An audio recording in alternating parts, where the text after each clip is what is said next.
Welcome to the NBA Coast to Coast podcast brought to you by lineups.com. Nate and Josh here on a Wednesday with you guys. Big 10-game slate in the NBA as we're used to here on Wednesdays. We're going to be taking a look at best bets in this episode. Also have another episode with player props in that one. So make sure you are subscribed to the channel. Continue to follow along all season as we bring both of these videos to you each and every weekday now. But let's go ahead and jump right into the first game. You're looking at pretty good game, I want to say. I'm excited to watch it anyway. We got the Blazers and the Jazz, and you like the Blazers. So do I. So where are you at with this one? Yeah, I mean, I like the Blazers defense. Was definitely looking at the under here, which continues to climb to 235. Would consider the Jazz team total under as a good play here. Because I don't think Utah, we rode them on Monday. They had a lot of success against freaking Phoenix. This is a completely different animal. Portland now under Thiago Splitter for 3 games, right? Since the scandal.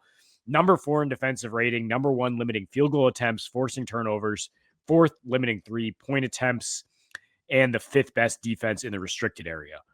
Most importantly, they have Drew Holiday at the point of attack, and you have Keontae George, notable turnover machine, running the Utah Jazz offense without Isaiah Collier. For what it's worth, Jazz went 3-8, 107 offensive rating when they didn't have Collier last year. We have a very small sample of them having some success here so far this year, but both games were at home against a Clippers team that we don't know what the hell they're doing. And then, against the aforementioned Suns, where they needed 51 on 32 shots from Lauri Markkanen, who now gets Tamani Camara, good matchups to put on him if you're the Blazers. You really like Drew. We like Drew. We all love Drew here on this shot. And Portland leads the NBA in the percentage of their points off turnovers, which, if you look at Keontae George, whose turnover rate is now as high as it was his rookie year through these 3 games, I just don't trust him to run the offense against this team. And I do trust what Portland can do on the other end. Yeah, no notes. This is a Drew Holiday, love fest show for sure. So anytime we get to talk about him, I still have my most prized possession if my house was on fire is my signed Drew Holiday Sixers jersey from his early days. That's how much I love Drew Holiday's basketball game. So I think it's not even a resurgence. It's just he just comes in and goes, what do you need me to do? I could do all of it if you want, right? We saw that in Milwaukee. It was like, what do you need me to do here? I can score, I can dime up if you need. I could just play defense and rebound if you need to. Just let me know what you need. I'll get you 18, 7, and 5 if you need it, right? But if you don't, Boston, then I'll just shoot the open 3 and get rebounds for you and take 5 shots a game like he did in Boston. This is still Drew Holiday, man. So I love this sort of come up for him on the Blazers without Dame, obviously, and everything. And this is a good defensive team. Utah, I believe, has some legitimacy to some of its offense, but I also don't think it's going to be this good for the entire season, like top 5 good, right? I believe Portland's defense could be top 5 all season without question. We said that coming into this, especially because Klingon is back there helping that. Look, a lot of this stuff, I love Thiago Splitter. A lot of the stuff is just what happened when they came in. They were always supposed to be this team, whether it was Chauncey at the helm or now obviously Thiago for right now, whatever it is, right? This is their identity. So, but now you can trust them to actually give an honest effort every time out. That they have not touching that one. As only interested in winning. I know you're totally right. I'm messing with you. I totally agree. But yeah, we're hopefully building things in the NBA right now. But the Grizzlies are better than the Suns. They're not great. I don't love what's happening in Memphis. I don't know anybody that does. It's a bit helter-skelter. It's what we might call fakachta right now in how they're sort of, arranging things. But they're so much better than the Suns. And 1.5 points. There are very few teams that should be favored by this few points to the Phoenix Suns, who will be without their at least second most important player in Dillon Brooks, which is saying something. We keep saying that, and then we stop ourselves and we go, is that true? Yeah, it is true. He is the second most important player on this team after Devin Booker. And so now we're coming into a situation where they're going to be playing a Phoenix team that's down to play fast. And neither of these teams are truly D'ing up, but Phoenix is really not D'ing up with a 123.7 defensive rating. Even in the game with Dillon, the 2 games with Dillon Brooks or 3, they still have this defensive rating. He's only missed 1 game at this point, right? So we do talk about how important he is to this defense, but it's just bad now. Down low, it's bad. They don't have centers. That's why they're a bottom 5 team, protecting the rim, protecting the paint overall. I don't really have anything positive to say, and I'm avoiding talking about Memphis because I really don't have that much positivity to bring to the Memphis side either. I just know one team has 3 legitimate, all NBA guys, at least 2, maybe a third. And this Phoenix team has 1 guy that's going to be doing everything with the Colin Gillespies, essentially. Who's the third guy on Memphis? Yeah, actually, now that they've lost Desmond Bane, I was like, oh wait, Desmond Bane's not there. He don't play there anymore. And the other two guys are pretty fringe in terms. But I had yeah, to I cut mean, that back to 2. Yeah, we don't love Memphis. I mean, Cedric Coward could be an all rookie team guy. definitely. And we Without kind question. of danced around taking him against the Warriors. Eventually, we're like, I don't know, the Warriors are too structurally sound for Fair. him to get his 10, 11 points. It's only 11.5 points.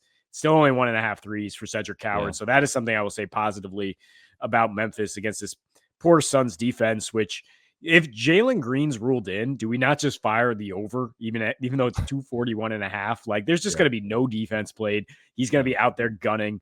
No Dylan Brooks, like you said. So it's just going to be him and Book getting buckets and then just letting them waltz to the rim on the other side. Keep an eye. I joke about Con Gillespie, but keep an eye. He's like their second ball handler at this point. He had 13 I didn't see any props for him, but I liked what I saw from him in that Utah game. Yep, exactly. Probably because they're waiting on Jalen Green. Yep. Got to fade my Celtics. You can get a flat 3 some places for a little bit more expensive, but I think most of the tickets are coming in on the Cavs. People are not really buying the C's that much, despite blowing out the Pels, who books are now downgrading to the point they're plus 14 at Denver. So more of a downgrade for the Pels than an upgrade for the Celtics when they didn't have Zion and they just didn't come out with any sort of effort. Jaylen Brown almost missed that game with a hamstring injury. Don't know how right he is. And I don't know what else the Celtics have offensively for this Cavs team, where it's kind of be a revenge tour for some of these Eastern Conference teams. We saw that with the Knicks, right? Even though it was a C spot, Knicks just like put them to bed in the second quarter and continued on with that. It's like they're sick of losing to these teams. Cavs have actually played the C's pretty well, but I mean, this building has still been a house of horrors for them in the playoffs. Yeah. I think Donnie and Evan Mobley both are going to have great games here. You look, rebounding is still a major issue for the Celtics. They still have the worst defensive rebounding rate in the league. They just played NOLA, which had 0 centers and 0 Zion Williams. So I mean, and they're giving up the 6th most free throw attempts. They lead the NBA in threes, but shoot just 31% at this moment. They're dead last in assisted field goal ratio, just not Celtics ball, man. I mean, you try to isolate and jack shots against the Cavs, they're going to beat you at that game. With DeAndre Hunter back, they have a third scorer. Donnie is averaged 35 a game against this team. So we consider Donnie like just 25 plus with the Cavs money line. If the spread is a little too high, that should still get you about even money. Yeah. Yeah, no notes once again. This is not the last year Celtics. Yeah, this is all different. Jaylen Brown, I think, will play. He played in the game that's the second leg of the back-to-back after he was questionable. He still played the second day, so it seems like he's pretty good right now. But still, I don't know how many minutes, full minutes, whatever. You don't like what you see, right? Everything hinged on 5 guys on the court that could shoot threes, 4 guys that could handle the ball super well, right? And then a rim protector also because you had Kristaps Porzingis. So like, none of that is there. Evan Mobley on Jaylen Brown too. Like, I mean that's a perfect matchup for the Cavs. And then who else? And I just want to take a second to continue my sort of Cavs detraction. When they get to the playoffs, I am so not scared of Cleveland because when you look at their lineup, you go, sorry, so who's guarding Jalen Brunson? Right? If it was Tatum, who's guarding Tatum? Right? Who's guarding the best player on the other team for the Cavs at any given time? DeAndre Hunter, Max Strus? Great. Give me all of that, right? Like I want all of Evan Mobley will guard the big, whatever, but I'm not scared of them in the playoffs. This is the perfect matchup for them to slap Boston because there is nobody to match up with their the way that they play. And they're like, we'll win this game 140 to 110. We don't care, right? We're not trying to shut you down to 90 points. We're just going to out offense you to death. And that's going to be what we see. And I like that correlating with this little SGP. And I honestly would throw the Cavs money line in there with this as well for the negative correlation of both these guys to get 15 plus and then Cleveland to win this game. And it's a small enough spread that you're going to get like minus 230 on the money line to add to your parlay here. And again, because these two guys doing well is negatively correlated with the Cavs winning the game, you're going to get a little bit of a boost there in your odds if you add that to this little SGP. But I still like both these guys. I think both of them are undervalued at their lines. Pritchard has basically bottomed out at like 15 points, 15 and a half. We've seen him at 18 and a half already this year. And I think that's closer to market value for him is like 18 a game. So if we're getting 15 plus or 15 and a half anyways, his prop line, Simons is at 14 and a half, right? So that is his prop for sure. You put them both together and it's basically like even money, and then you